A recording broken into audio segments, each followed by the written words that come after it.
예? 낙찰받고 나니까 추가로 2억을 더 내라고요? 이게 무슨 말도 안 되는 소리예요. 분명히 그런 내용 없었잖아요. 이런 상황들 경매 사건에서 충분히 일어날 수 있는 일입니다. 오늘은 이런 사례에 대해서 말씀드려보도록 하겠습니다. 경매 물건 사례인데요. 참고로 이 물건은 25년도 5월 12일 날 있었던 이야기입니다. 구독자분들께서 이런 것이 대비가 안 돼 있을 수도 있다는 생각이 들어서 이 물건에 좀 설명드리려고 나왔습니다. 먼저 내용을 말씀드리면은 낙찰 받고 났더니 집 문을 열게 되잖아요. 그랬더니 갑자기 유치권을 주장하면서 점유를 하고 있는 자가 있는 경우에 사례를 말씀드리도록 하겠습니다. 그렇게 된다고 하면은 이 물건이나 혹은 어떤 물건을 낙찰받고 나서 유치권자 때문에 대출을 받아서 잔금을 처리해야 되는데 대출이 안 나오게 되면은 지금 입찰 보증금 10%를 고스란히 날리고 나서 약 3천만 원 정도죠. 날려지는 경우가 종종 있습니다. 감정평가 현황 보시면 대지권은 2억 7천만 원, 건물은 1억 1,700만 원에 대해 평가되었습니다. 건축물 현황을 보시면 주용도 공동주택 다세대 빌라이고 착공일자와 사용승인일자 모두 2013년에 철근 콘크리트 구조입니다. 지상층수는 5층 있는 거고요. 용적률과 건폐율도 양호한 수준입니다. 지금 임차인 유모씨가 있는데 전입일자가 23년도 12월 1일입니다. 그런데 말소기준 권리가 되는 가압류가 23년도 10월 25일이기 때문에 임차인의 전입일자가 늦습니다. 따라서 임차인 같은 경우는 대항력이 없다고 해서 낙찰자가 신경 쓸 부분은 아니고요. 그리고 등기부등본 현황에서 보시면 소유권 가압류,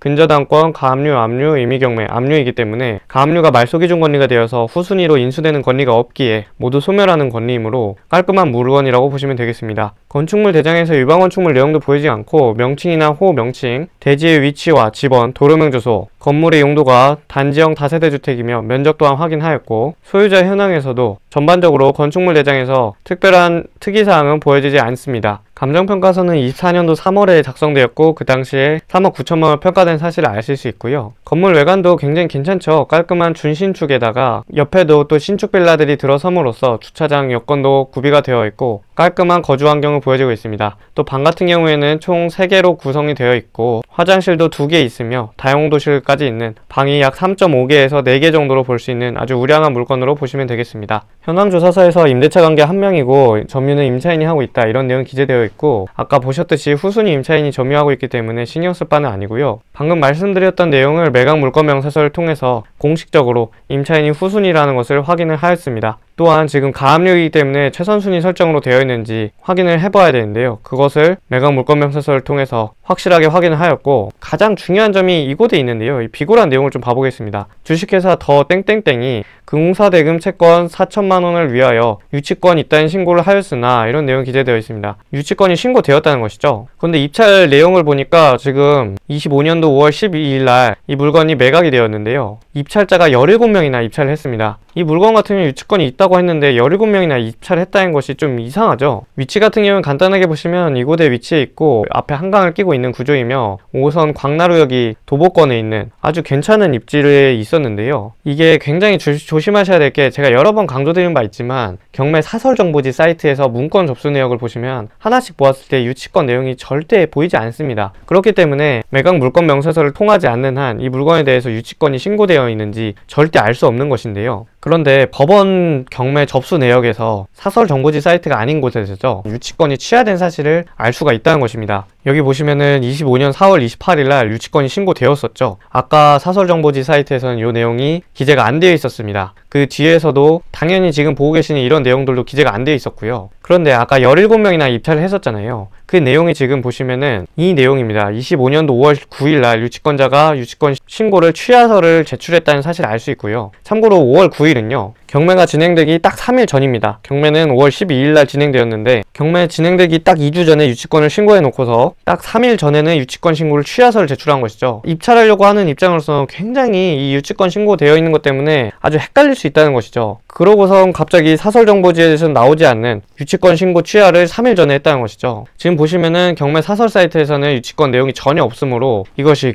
유치권이 신고가 되어 있는 것인지 취하가 되어 있는 것인지 그런 내용을 절대 알 수가 없습니다. 반대로 말씀드리면은 이 유치권 같은 경우에 지금 이 사건에선 취하가 된 유치권이라 크게 문제가 안 됐습니다. 그런데 반대로 유치권이 신고되었었다면 혹은 낙찰을 받았는데 점유자가 유치권을 주장한다면 이런 상황에는 어떻게 될까요? 경매 사설 사이트 내용만 봤다고 하면 유치권 신고된 내역을 모르고 입찰할 수도 있습니다. 왜냐하면 최신화가 안 되기 때문인데요. 다행히 이 사건 같은 경우에는 유치권 성립 여부가 낮아 보이고 취하가 됐습니다. 그런데 진성 유치권인 경우에는요, 민사집행법에서 보시면은 매수인은 유치권자에게 그 유치권을 담보로 하는 채권을 변제하는 책임이 있다, 이렇게 되어 있고요. 이것을 나는 몰랐어, CR도 안 먹힙니다. 왜냐하면은요, 유치권 같은 경우에는 신고할 의무가 없습니다. 지금 보시면 유치권은 등기도 되지 않고요. 그렇기 때문에 이러한 사실들을 모르고 낙찰받았는데 집 문을 열어보고 나니까 갑자기 유치권자라고 하면서 나에게 뭐 서류들을 제출하면서 유치권 금액이 뭐 5천만 원이야 2억이야 이렇게 하면은 그것을 인수를 해야 된다는 것이죠. 채권을 변제할 책임이 있다고 지금 기재가 되어 있잖아요. 그래서요, 경매를 대할 때는 최신화 될지 안 될지 모르는 이런 경매 사설 정보 사이트를 볼 것이 아니라 정식 사이트 있죠, 국민과 함께하는 법원 경매 정보, 이 정식 사이트에서 안전하고 꼼꼼하게 검색을 해야 됩니다. 그리고 신고되지 않았던 유치권이 있을지 가능성에 대해서 의심을 할 필요도 좀 있어야 되고, 또 유치권에 대해서 알아둘 필요도 있다는 것이죠. 또 유치권이 있는 줄도 모르고 그냥 낙찰 잔금을 내는 경우도 있어요. 왜냐하면은 경매가 진행될 때 이제 뭐 여러 가지 프로세스를 거치지만 잔금을 내게 되면은 소유권이 확정되게 되거든요. 그런데 그 잔금을 내기 전까지는 채무자의 소유입니다. 그러한 사례들이 있기 때문에 채무자가 이 채권을 변제하게 되면 낙찰이 무효가 되거든요. 그런 경우를 대비하기 위해서 잔금을 확 내버리면은 유치권 있는 줄도 모르고 그냥 플러스로 뭐 몇억 인수하게 되는 거죠. 경매 요약을 좀 해보겠습니다. 경매 입찰 전에 조사를 대충 하면은 유치권으로 인해서 대출이 안 나와서 보증금 수천만 원을 몰수당할 수 있고요. 현금으로 잔금 납부하게 되면 유치권 인수하게 됩니다. 유치권은 신고도 안 하기 때문에 사실상 알 수도 없고요. 이것을 대비하고 있었네요. 이런 경우에 대해서 생각을 안 해보았다면 대비가 안 돼 있을 수 있으므로 준비를 꼼꼼히 하셔야겠습니다. 궁금하신 점 있으시면 아래로 편한 댓글이나 카카오톡 문의 남겨주세요. 감사합니다.